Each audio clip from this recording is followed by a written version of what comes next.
to our series on grief. In partnership with Gabby Jimenez of the Hospice Heart, we're featuring social workers Isabel Stinsel and Lisa Paul of the Death Deck in discussions on grief and grieving and how to manage it. You're listening to Heartbeat from the Heart of Hospice. I'm Jerry Fenter here with Helen Bauer. Whether you're a family caregiver or an end-of-life professional, we're here to enhance your hospice experience by connecting you with information you can use about end-of-life care. Because we know how busy life can get, Heartbeat is designed to give you helpful information in a bite-sized format. One of our dearest colleagues came to us with an idea that was just one of the best things that we had heard in a long time.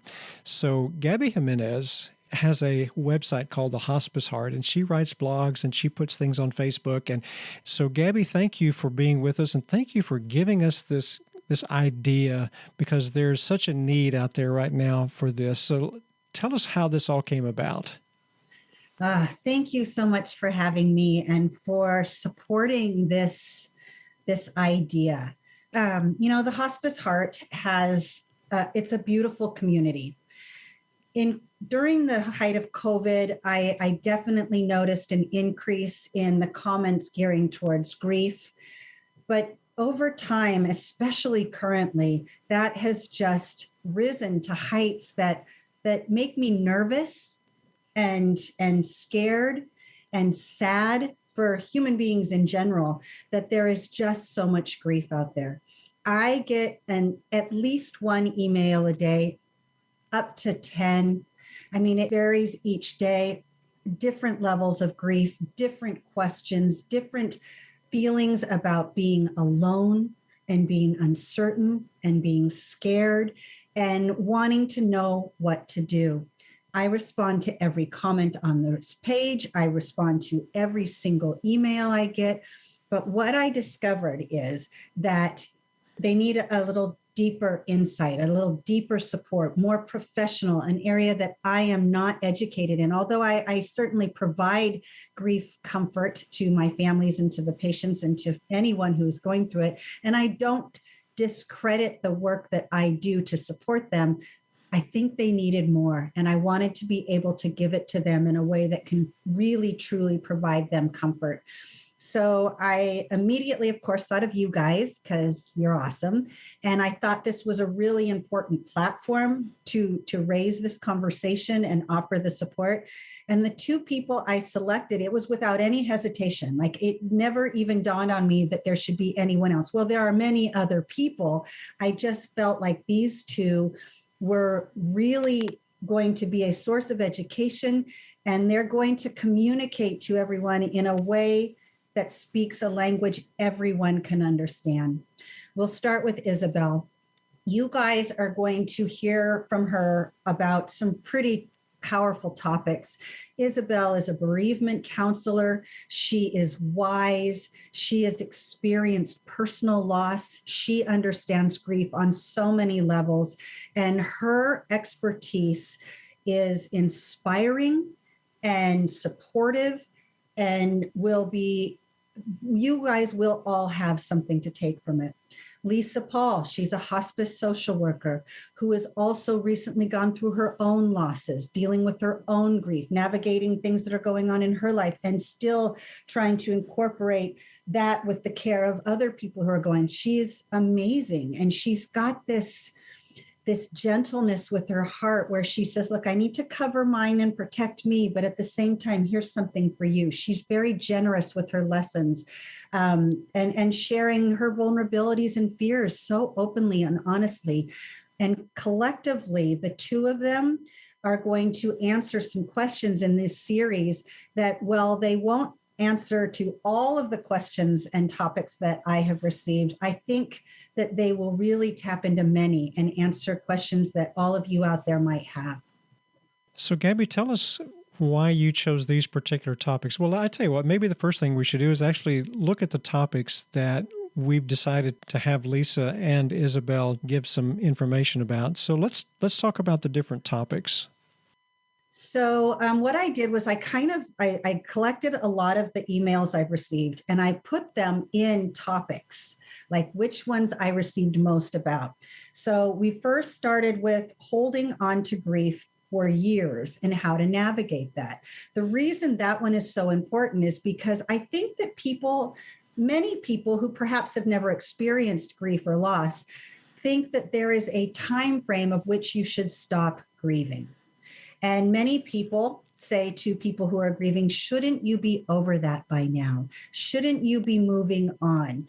And the reality of grief is that, at least from my perspective, is that if you have loved someone for how many ever years, well, that love doesn't go away because you've lost them. That continues, which that has to somehow mean that any grief you are feeling will do the same. So I want to give support and advice and information to anyone it's been 2 years, 4 years, 10 years. My sister will have been gone 7 years in February. I have a stronger attachment to my grief now than I did when she first died. And I think that's because the longer the time is that you don't have them, you miss them more. That doesn't go away. So this topic is big. Another topic is grieving one person while caring for another. So many people are taking care of a loved one, say, for instance, a parent, right? They might have lost one parent and then their other parent is ill. How do you care for someone else when you're grieving for another? That's a biggie, right? And how to comfort someone who is going through that. What can you say? How can you support them? In what way can we support people who are grieving? And that conversation will kind of intertwine through all the topics. And then we are going to talk about when it is important to get professional help. Some people are grieving the loss of someone that has just passed. And there's a specific amount of time where it's uncertain whether you should seek professional help immediately after, months after, a year after. But what about people who are anticipating grief because of someone that is during their dying process or near death? That is anticipatory grief, and that is real, and that is valid. How do you provide care for them? Do they ask for professional help? Is that available? And we're going to hear from both Lisa and Isabel on resources that are available to them and honoring however they are feeling at whatever phase of this loss and grief they are in. And it's going to be powerful, educational, supportive conversations about that. Another topic that we're also going to talk about is children and young adults. When to talk to them about death and dying, how to provide comfort to them, what type of support is available to them, what resources, how we can help them navigate grief and loss, and how do children grieve? Like, what does that mean? And how can we be there for them? Gabby, I think it really shows the sensitivity that you have when you see these emails to realize our world is really in need of something like this right now. It seems like that grief has just increased exponentially since the pandemic started, and people are grieving in ways that they've never grieved before. And so there's really a need for this kind of information.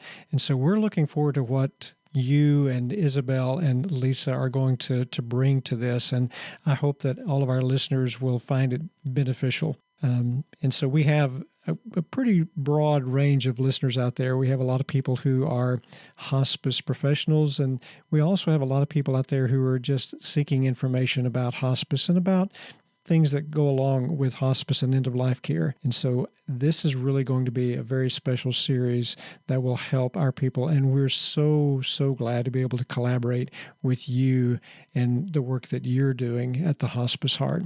So we want to find out, how can people find out more about the Hospice Heart? You can go to the Hospice Heart, which is on Facebook. You can go to my website, which is thehospiceheart.net. And on that page, there's everything. There's the podcast, the classes, blogs, all of which tie into the Hospice Heart Facebook page.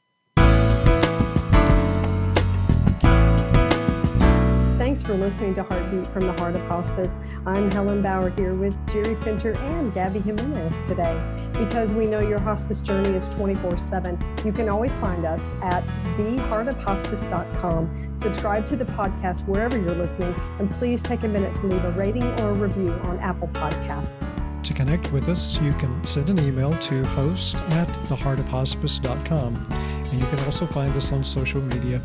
And remember, no matter who you are or where you are in your hospice journey, you are the heart of hospice.